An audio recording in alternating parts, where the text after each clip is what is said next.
Queensland के governor श्रीमान Paul Jersey, Brisbane के मेयर लॉर्ड ग्रेहाम क्लार्क, उपस्थित सभी महानुभाव, अभी 2 घंटे पहले G20 समिट का समापन हुआ और अब मेरा विधिवत ऑस्ट्रेलिया के साथ बायलैटरल मीटिंग का कार्यक्रम शुरू हुआ और उसका प्रारंभ पूज्य बापू के स्टैचू के अनावरण के साथ उनको नमन कर करके हो रहा है। ये मेरे लिए बहुत सौभाग्य की बात है।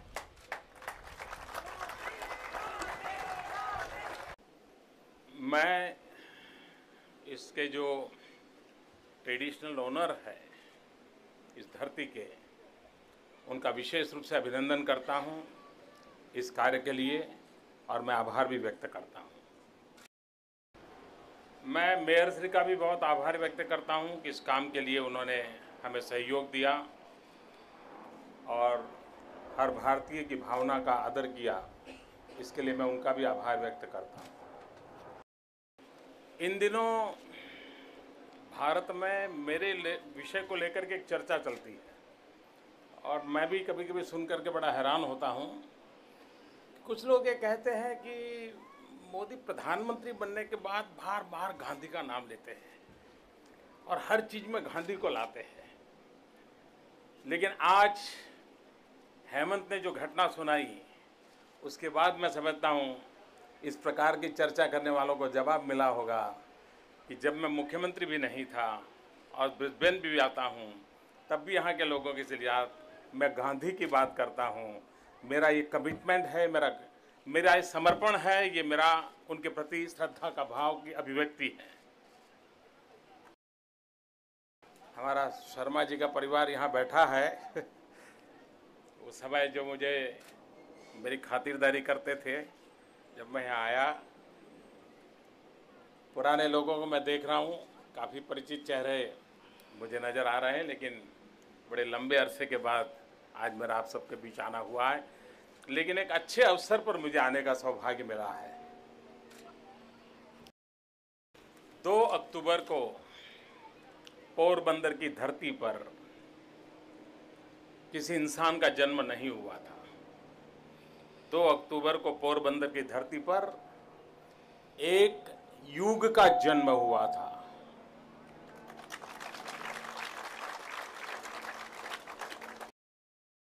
और मैं मानता हूं कि महात्मा गांधी आज भी दुनिया के लिए उतने ही रिलेवेंट हैं जितने कि वो अपने जीवन काल में थे।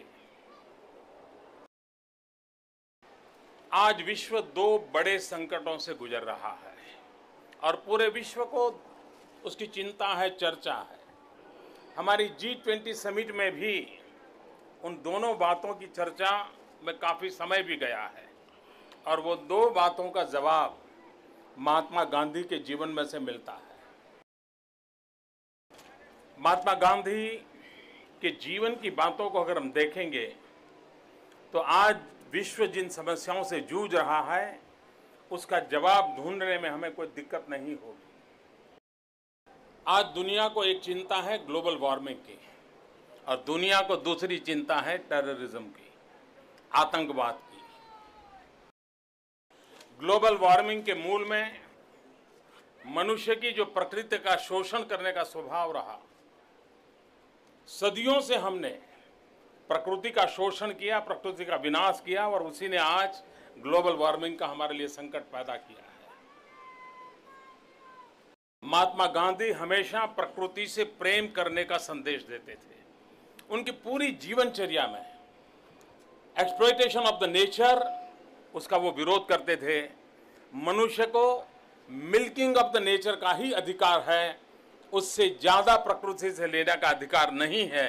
ये बात महात्मा गांधी जीवन में जी करके दिखाई थी। अगर हमने प्रकृति का शोषण न किया होता मनुष्य की आवश्यकता के अनुसार अगर मिल्किंग ऑफ द नेचर किया होता तो आज पूरे विश्व को जिस प्रकार की समस्याओं का संकट से झेलना रहा है, शायद हमें जूझना न पड़ता होता। महात्मा गांधी जब 25 के कालखंड में, 20-25 के कालखंड में 1925 और 2030 के बीच में साबरमती आश्रम में रहते थे। 1930 में दांडी यात्रा के लिए वो चल पड़े थे। उसके बाद कभी वापस साबरमती आश्रम नहीं आए थे और साबरमती नदी के किनारे पर रहते थे। उस समय साबरमती नदी लबालब पानी से भरी हुई रहती थी। 1920-25 के कालखंड में पानी की कोई कमी नहीं थी, लेकिन उस समय भी अगर गांधी को पानी कोई देता था और ज़्यादा पानी देता था तो गांधी उसको डांटते थे कि पानी को क्यों बर्बाद कर रहे हो, पानी आधा गिलास दो, जरूरत पड़ी को दूसरी बार मांगेगा। गांधी इतने आग्रही रहते थे, अपने पास आए हुए लिफाफे के पीछे वो लिखते थे, क्योंकि उनको मालूम था कि मैं ज़्यादा कागज उपयोग करूंगा तो ज़्यादा वृक्ष कटेंगे और तब जाकर के कागज बनेगा, और वो भी मैं नहीं करूंगा। यहां तक उनका आग्रह रहता था। हम कल्पना कर सकते हैं गांधी के जीवन की हर बात में कि वो प्रकृति की रक्षा के संबंध में कितने सजाग थे और अपने जीवन आचरण के माध्यम से प्रकृति की रक्षा का संदेश कितना देते थे। और वही जीवन अगर हम जीते या आज भी उस जीवन को हम स्वीकार करें तो हम ग्लोबल वार्मिंग की जो दुनिया की चिंता है, उस दुनिया को बचाने में हमारी तरफ से भी कुछ न कुछ योगदान दे सकते हैं। महात्मा गांधी ने हमें अहिंसा का मार्ग सिखाया। यह अहिंसा का शस्त्र ये सिर्फ अंग्रेजों के खिलाफ लड़ाई लड़ने का साधन था, ऐसा नहीं था। अहिंसा यह आर्टिकल ऑफ फेथ था। महात्मा गांधी का यह विश्वास था कि हम शब्द से भी किसी की हिंसा नहीं कर सकते, शस्त्र से हिंसा की तो बात बहुत दूर की है। और अगर आज विश्व ने गांधी के उस अहिंसा के संदेश को पचाया होता, समझने की कोशिश की होती, तो होलियर देन दाओ, मैं तुमसे बड़ा हूं, मैं तुमसे ताकतवर हूं, मैं तुमसे अच्छा हूं, मेरा रास्ता ही सही है, इस प्रकार के जो विवादों के अंदर दुनिया फंसी हुई है और जिसको अपनी बात सिद्ध करने के लिए शस्त्र का सहारा लिया जा रहा है और निर्दोष लोगों को मौत के घाट उतार दिया जा रहा है, महात्मा गांधी का संदेश उस रास्ते से हमें भटकने से बचा सकता था।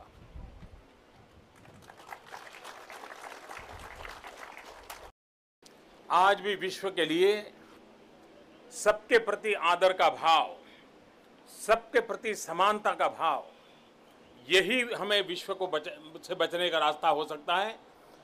कोई किसी से बड़ा है और इसलिए मैं उसको चुनौती दूं, उसको खत्म करूं, ये रास्ता विश्व को मंजूर नहीं है। जगत बदल चुका है और महात्मा गांधी ने जो सपना देखा था, उस सपने की ताकत कितनी है वो आज दुनिया को समझने आना शुरू हुआ है।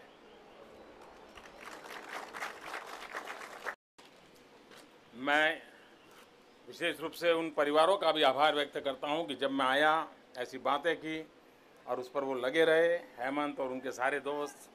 मैं पूछ रहा था, हेमंत तुम्हारे बाल कहाँ चले गए, तो कल्पना ने मुझे कहा कि मैं तो उसको ठीक खिला रही हूँ, आपके दोस्त को मैं खिला रही हूँ, आप चिंता मत कीजिए। ऐसा एक पारिवारिक वातावरण, इसी पुराने साथियों, बातों बातों में मन से जो बात निकली, मैंने भी कभी सोचा नहीं था कि ये लोग ये काम तो करेंगे ही, लेकिन वो सौभाग्य मेरे नसीब में होगा। शायद कोई ईश्वरीय संकेत है कि इस काम के लिए मुझे अवसर मिला है।